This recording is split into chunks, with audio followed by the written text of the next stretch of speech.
का बात है तोरे दुआरे इतना भीड़ काहे लगल हो? क्यों तबीयत खराब है का? अरे का बताई ये बहन, ये फुलमतिया बीमार बा हो। परसों से कर भतरा जब से गल बा मुंबई तहिया से ही बीमार चलत बा।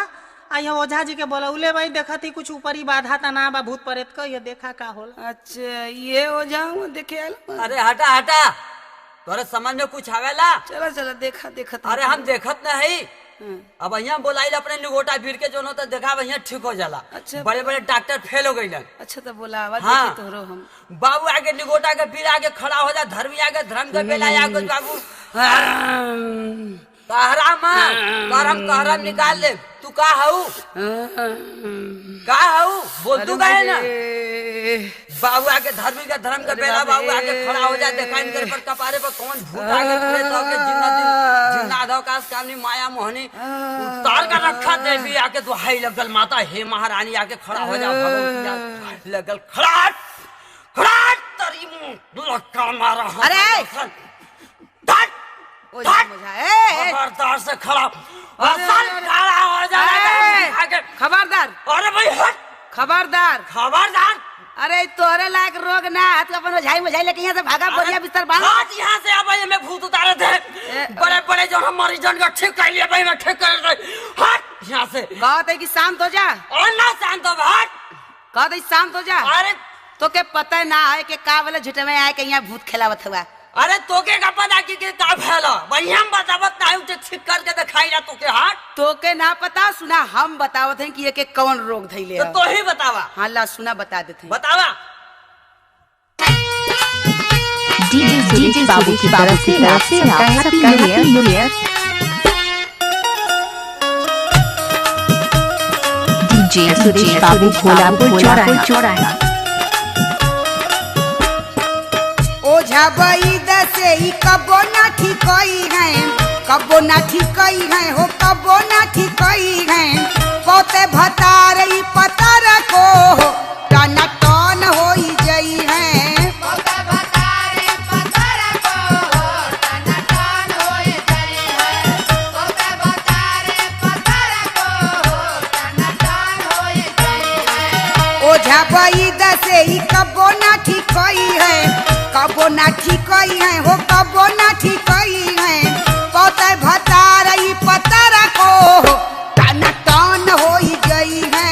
पोते भतार ही पतर को टन टन होई जई है। पोते भतार ही पतर को टन टन होई जई है। डीजे सुरेश बाबू शंकरपुर बस्ती।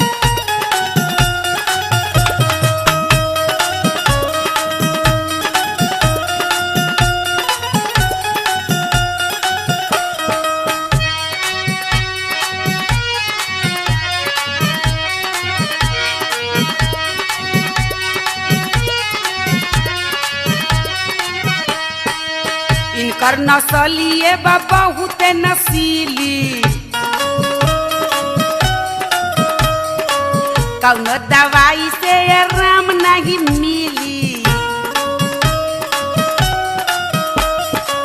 इनकर नसलिए बा बहुत नसीली, कौनो दवाई से आराम नहीं मिली। कौनो कीता से नहीं आईती में आई है, आईती में आई है हो, आईती में आई है। पोते भतार ही पतर को टन टन होई गई है। पोते भतार ही पतर को टन टन होई जई है। पोते भतार ही पतर को टन टन होई जई है।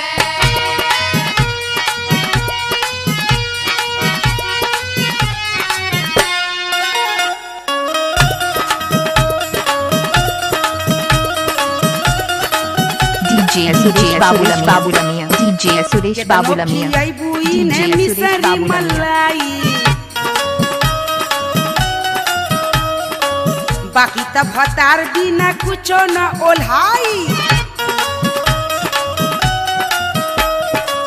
केतनो खियाई बुई ने मिसरी मलाई बाकी तब भतार बिना कुछो न ओल्हाई। घोड़ी होई गई है डोज जब पई है, घोड़ी होई जाई है डोज जब पई है। पौते भतार ई पतर को टना टन हो गई है पौता बतारे पतर को टन टन होए गए हैं पौता बतारे पतर को टन टन होए गए हैं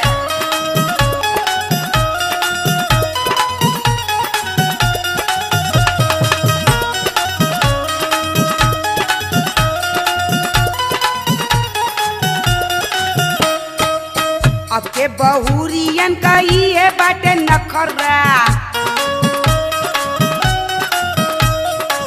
बरहो महीना इन्हें लगे चाही भतरा